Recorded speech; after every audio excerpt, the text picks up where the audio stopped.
नमस्ते भारत, मैं अविनाश और आप देख रहे हैं आपको देखिए। जैसा कि आप मुझे देख पा रहे हैं कि लगातार मैं बिहार के कई क्षेत्रों में जाकर कोशिश कर रहा हूं कि विधानसभा में आने वाले प्रत्याशियों के बारे में, उनके सोच के बारे में, उनके मैनिफेस्टो के बारे में आपको रूबरू करा सकूं और जानूं कि वो किस सोच के साथ इस बार इलेक्शन में आने वाले हैं और अगर आते हैं तो उनके सोच में उनका क्षेत्र किस तरीके से प्रगति कर पाएगा। सबसे पहले सर आपका मेरे चैनल में स्वागत है और चूंकि इलेक्शन काफी नजदीक है तो सीधे उस क्षेत्र पे जाते हुए हम पूछना चाहेंगे कि इलेक्शन पिछली बार भी हुआ, जीती यहाँ से मंजू अग्रवाल। सबसे पहले उनके कार्य क्षेत्र को आप किस नजर से देखते हैं? क्या आपके हिसाब से उनका कार्य कैसा रहा? मंजू अग्रवाल को अगर परसेंटेज दिया जाए तो 0% दिया जाए, इसलिए कि जिस उम्मीद से 2020 में सरघाटी विधानसभा की जनता ने उनको वोट दिया, उस पर वो खरा नहीं उतरी और कोई ऐसा काम नहीं है उनके कार्यकाल में जो मैंने जिस पर कोई परसेंटेज दिया है। इसलिए हम उनके कार्यकाल को और उनको अगर नंबर देने की बात होगी तो हमारे तरफ से 0%। तो 10 नंबर में 0 नंबर आप देना चाहेंगे? 100 में 0। 100 में 0। अब रह गया कि सिरघाटी चूंकि जिला का भी मांग किया जा रहा है और पिछली बार जब आप एक कैंडिडेट के तौर पे आए थे तो आपने ऐसा वादा भी किया था कि सिरघाटी को जिला बनाने की जो मांग है उस पर आपके तरफ से भरपूर प्रयत्न किया जाएगा। बिल्कुल, हमने वादा किया था 2015 में जब हम एनडीए के उम्मीदवार थे। 2020 में भी मैंने वादा किया था। 2010 में मैं जब उम्मीदवार था तो मैं चुनाव हार गया।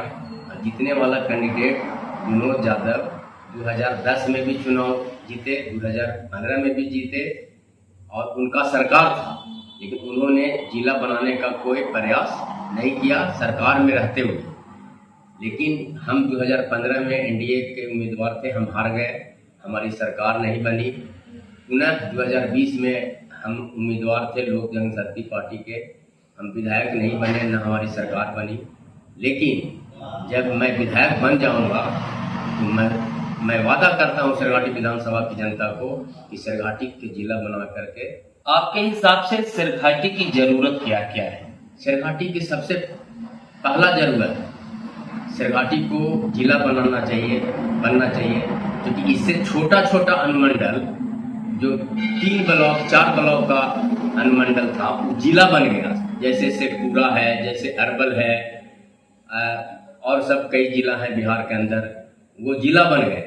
लेकिन इसका क्षेत्रफल और जनसंख्या के दृष्टिकोण से अगर देखा जाए तो सिरघाटी को जिला बनना चाहिए। लेकिन जो भी सरकार और इस क्षेत्र का प्रतिनिधि है, इस पर नज़रअंदाज कर रहे हैं, इस पर ध्यान नहीं दे रहे हैं। इसके वजह से सिरघाटी उपेक्षित है और इसको जिला नहीं बनाया जा रहा है। चूंकि सिरघाटी में हिंदू भी हैं, मुस्लिम भी हैं, जातीय समीकरण भी है, इन सबको आप एक साथ लेकर कैसे चलेंगे? क्योंकि आप राजनीति में काफी साल से हैं, हर वर्ग का जुड़ाव आपके साथ है, यह अमूमन देखा जाता है।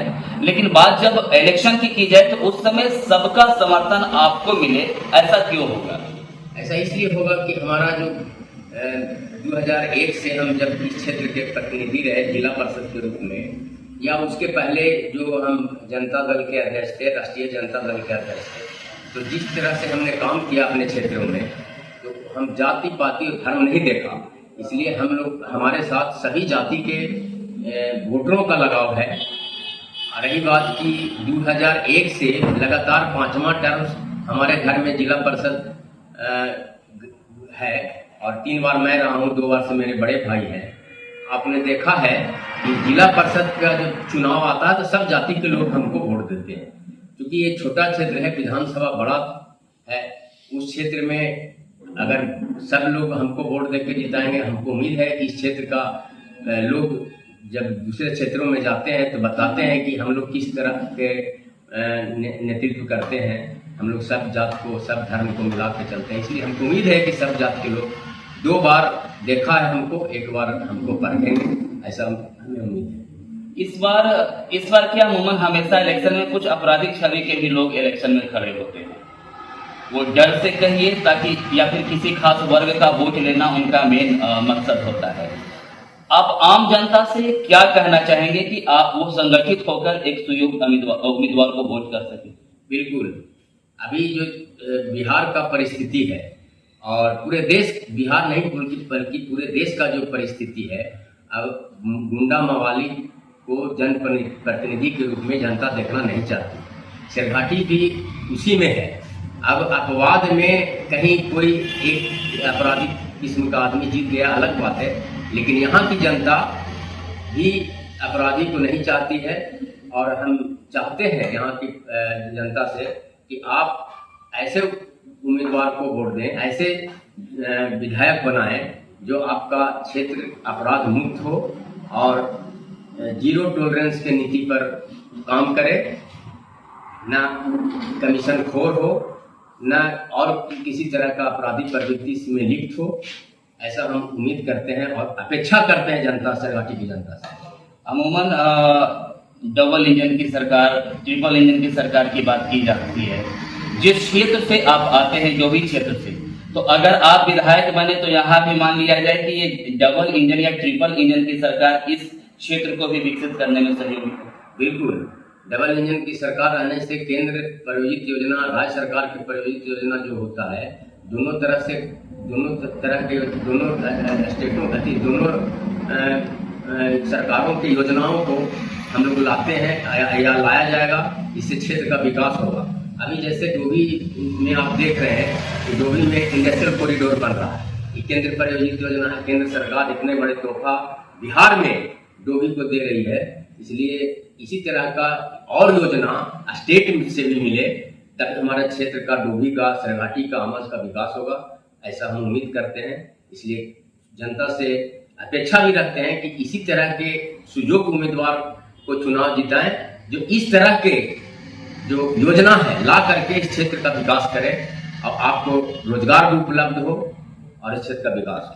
सर, दलित और महादलित की राजनीति और बात हमेशा की जाती है, खास करके राजद की राजनीति, दलित और महादलित की बात की जाती है, राजद में भी, लेकिन उनका उत्थान अभी तक उस हद तक नहीं हो पाया है। क्या लगता है कि इस बार कुछ बदलाव की संभावना है?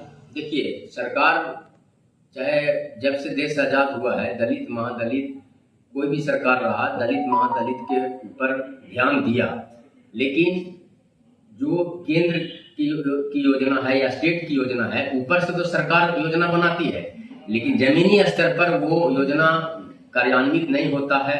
उनके तक विकास नहीं पहुंचने का मुख्य कारण यही है। यदि हमारे जैसा प्रतिनिधि इस क्षेत्र का होगा, तो केंद्र सरकार की योजना और स्टेट सरकार की योजना जो दलित महादलित के लिए आती है, उसको मैंने अमली जामा पहनाएंगे और प्रयास करेंगे कि हमारे क्षेत्र की जनता जो दलित महादलित है उसका उत्थान। ये आखिरी प्रश्न है सर, सिरघाटी का